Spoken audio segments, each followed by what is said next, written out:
the tale of Samuel Whiskers, or the Roly-Poly Pudding, as told by Nanny, and especially for Elizabeth, as this used to be her favourite story when she was a little girl.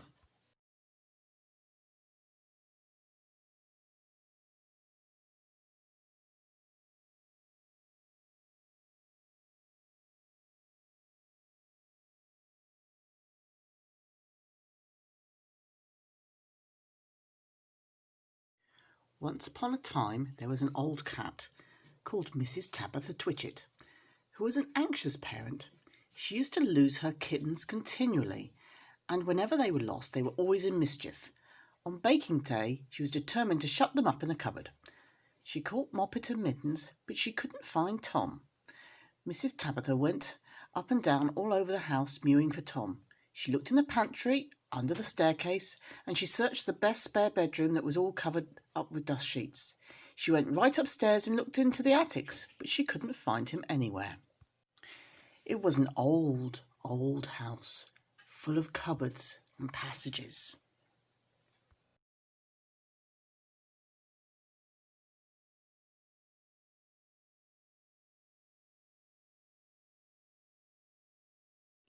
Some of the walls were 4 feet thick, and there used to be queer noises inside them, as if there might be a secret little staircase. Certainly there were odd little jaggedy doorways in the wainscot, and things disappeared at night, especially cheese and bacon. Mrs. Tabitha became more and more distracted and mewed dreadfully. While their mother was searching the house, Moppet and Mittens had got into mischief. The cupboard door was not locked, so they pushed it open and came out. They went straight to the dough, which was set to rise in the pan before the fire. They patted it with their little soft paws. "Shall we make dear little muffins?" said Mittens to Moppet. But just at that moment somebody knocked at the front door, and Moppet jumped in the flour barrel in a flight. Mittens ran away to the dairy and hid in an empty jar on the stone shelf where the milk pan stood. The visitor was a neighbour, Mrs. Ribby, and she'd called to borrow some yeast. Mrs. Tabitha came downstairs mewing dreadfully. "Come in, Cousin Ribby, come in, and sit you down. I'm in sad trouble, Cousin Ribby," said Tabitha, shedding tears. "I've lost my dear son Thomas. I'm afraid the rats have got him." She wiped her eyes with her apron. "He's a bad kitten, Cousin Tabitha. He's made a cat's cradle of my best bonnet last time I came to tea. Where have you looked for him?" "All over the house. The rats are too many for me." "What a thing it is to have an unruly family," said Tabitha Twitchit. "I'm not afraid of rats. I'll help you find him, and whip him too. What is all that soot in the fender?" "Oh, the chimney wants sweeping. Oh dear me, Cousin Ribby. Now Moppet and Mittens are gone too. They both got out the cupboard." Can you see who's hiding behind Mrs. Tabitha? Ribby and Tabitha set to work to search the house thoroughly again. They poked under the beds with Ribby's umbrella, and they rummaged in cupboards. They even fetched a candle and looked inside a clothes chest in one of the attics. They couldn't find anything, but once they heard a door bang and somebody scuttered downstairs. "Yes, it is infested with rats," said Tabitha tearfully. "I caught 7 young ones out of one hole in the back kitchen, and we had them for dinner last Saturday. And once we saw an old father rat, an enormous old rat, Cousin Ribby. I was just about to jump on him when he showed his yellow teeth at me and whisked down the hole." "The rats get on my nerves, Cousin Ribby," said Tabitha. Ribby and Tabitha searched and searched. They both heard a curious roly-poly noise under the attic floor, but there was nothing to be seen. They returned to the kitchen. "Here's one of your kittens at least," said Ribby, dragging Moppet out of the flour barrel. They shook the flour off her and set her down on the kitchen floor. She seemed to be in a terrible fright. "Oh, Mother," said Moppet, "there's been an old woman rat in the kitchen and she's stolen some of the dough." The 2 cats ran to look at the dough pan. Sure enough, there were marks of little scratching fingers and a lump of dough was gone. "Which way did she go, Moppet?" But Moppet had been too frightened to peep out of the barrel again.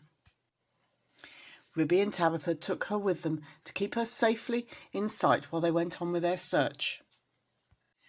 They went into the dairy. The first thing they found was Mittens, hiding in an empty jar. They tipped up the jar, and she scrambled out. "Oh, mother, mother," said Mittens. "Oh, mother, mother, there's been an old man rat in the dairy. A dreadful, enormous big rat, mother, and he's stolen a pat of butter and the rolling pin." Ribby and Tabitha looked at one another. A rolling pin and butter? "Oh, my poor son Thomas," explained Tabitha, wringing her paws. "A rolling pin," said Ribby. "Did we not hear a roly-poly noise in the attic when we were looking into that chair?" Ribby and Tabitha rushed upstairs again. Sure enough, the roly-poly noise was still going on quite distinctly under the attic floor. "This is serious, Cousin Tabitha," said Ribby. "We must send for John Joyner at once with a saw." Now this is what had been happening to Tom Kitten, and it shows how very unwise it is to go up a chimney in a very old house where a person does not know his way and where there are enormous rats. Tom Kitten did not want to be shut up in a cupboard. When he saw his mother was going to bake, he was determined to hide. He looked about for a nice convenient place, and he fixed upon the chimney. The fire had only just been lighted, and it was not hot, but there was white, choky smoke from the green sticks. Tom got onto the fender and looked up. It was a big old-fashioned fireplace. The chimney itself was wide enough inside for a man to stand up and walk about, so there was plenty of room for a little Tom Cat. He jumped right up into the fireplace, balancing himself upon the iron bar where the kettle hangs.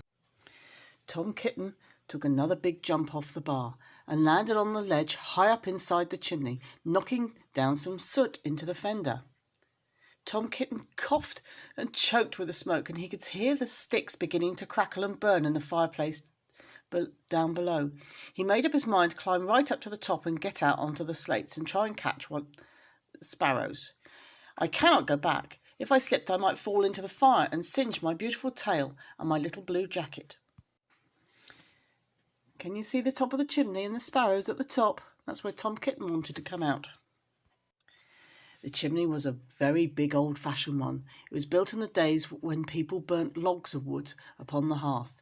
The chimney stack stood high above the roof like a little stone tower, and the daylight shone down from the top under the slating tiles that kept out the rain. Tom Kitten was getting very frightened. He climbed up and up and up. Then he waded sideways through inches of soot. He was like a little sweep himself. It was most confusing in the dark. One flue seemed to lead into another. There was less smoke, but Tom Kitten felt quite lost. He scrambled up and up, but before he reached the chimney top, he came to a place where somebody had loosened a stone in the wall. There were some mutton bones lying about. "This seems funny," said Tom. "Who has been gnawing bones up here in the chimney? I wish I'd never come. And what's that funny smell? It's something like mouse, only dreadfully strong. It makes me sneeze," said Tom Kitten. He squeezed through a hole in the wall and dragged himself along a most uncomfortably tight passage where there was scarcely any light. He groped his way carefully for several yards, and he was at the back of the skirting board in the attic, where there was a little marked star in the picture. Can you see it? All at once he fell head over heels in the dark down the hole and landed on a heap of very dirty rags. When Tom Kitten picked himself up and looked around him, he found himself in a place he'd never seen before, although he'd lived all of his life in the house. It was a very small, stuffy, fusty room with boards and rafters and cobwebs and lath and plaster. Opposite him, as far away as he could sit, was an enormous rat. "What do you mean by tumbling into my bed all covered in smuts?" said the rat, chattering his teeth. "Please, sir, the chimney wants sweeping," said poor Tom Kitten. "Anna Maria, Anna Maria," squeaked the rat. There was a pattering noise, and an old woman rat poked her head round a rafter. All in a minute she rushed upon Tom Kitten, and before he knew what was happening, his coat was pulled off, and he was rolled up in a bundle and tied with string in very hard knots. Anna Maria did the tying. The old rat watched her and took snuff. When she had finished, they both sat staring at him with their mouths open. "Anna Maria," said the old man rat, whose name was Samuel Whiskers, "Anna Maria, make me kitten dumpling roly-poly pudding for my dinner." "It requires dough and a pat of butter and a rolling pin," said Anna Maria, considering Tom Kitten with her head on one side. "No," said Samuel Whiskers, "make it properly, Anna Maria, with breadcrumbs." "Nonsense! Bread and dough," replied Anna Maria. The two rats consulted together for a few minutes, and then went away. Samuel Whiskers got through a hole in the wainscot and went boldly down the front staircase to the dairy to get the butter. He didn't meet any. He made a second journey for the rolling pin. He pushed it in front of him with his paws, like a brewer's man trundling a barrel. He could hear Ribby and Tabitha talking, but they were busy lighting the candles to look into the chest. They didn't see him. Anna Maria went down by the way of the skirting board and a window shutter into the kitchen to steal the dough. She borrowed a small saucer and scooped up the dough with her paws. She did not observe Moppet. Can you see Moppet hiding in the barrel? While Tom Kitten was left alone under the floor of the attic, he wriggled about and tried to mew for help, but his mouth was full of soot and cobwebs, and he was tied up in such very tight knots he could not make anybody hear him, except a spider who came out of a crack in the ceiling and examined the knots critically from a safe distance. It was a judge of knots because it had a habit of tying up unfortunate bluebottles. It did not offer to help him. Tom Kitten wriggled and squirmed until he was quite exhausted. Presently the rats came back and set to work to make him into a dumpling. First they smeared him with butter, and then they rolled him in the dough. "Will not the string be very indigestible, Anna Maria?" inquired Samuel Whiskers. Anna Maria said she thought it was of no consequence, but she wished that Tom Kitten would hold his head still, as it disarranged the pastry. She laid hold of his ears. Poor Tom Kitten. Can you see her pulling his ears? Tom Kitten bit and spat and mewed and wriggled, and the rolling pin went roly-poly, roly-poly. The rats each held an end. "His tail is sticking out. You did not fetch enough dough, Anna Maria." "I fetched as much as I could carry," replied Anna Maria. "I do not think," said Samuel Whiskers, pausing to take a look at Tom Kitten, "I do not think it will be a good pudding. It smells sooty."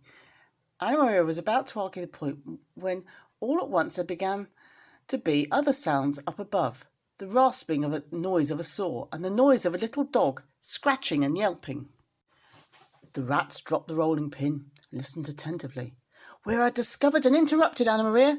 Let us collect our property and other people's and depart at once. I fear that we shall be obliged to leave this pudding, but I'm persuaded that the knots would have proved indigestible, whatever you may urge to the contrary." "Come at once and help me tie up some mutton bones in a counterpane," said Anna Maria. "I've got a half-smoked ham hidden in the chimney."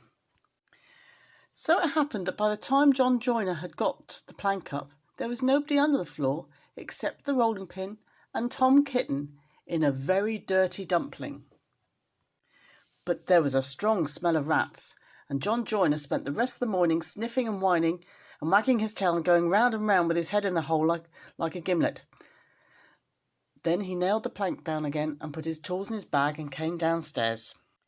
The cat family had quite recovered. They invited him to stay for dinner.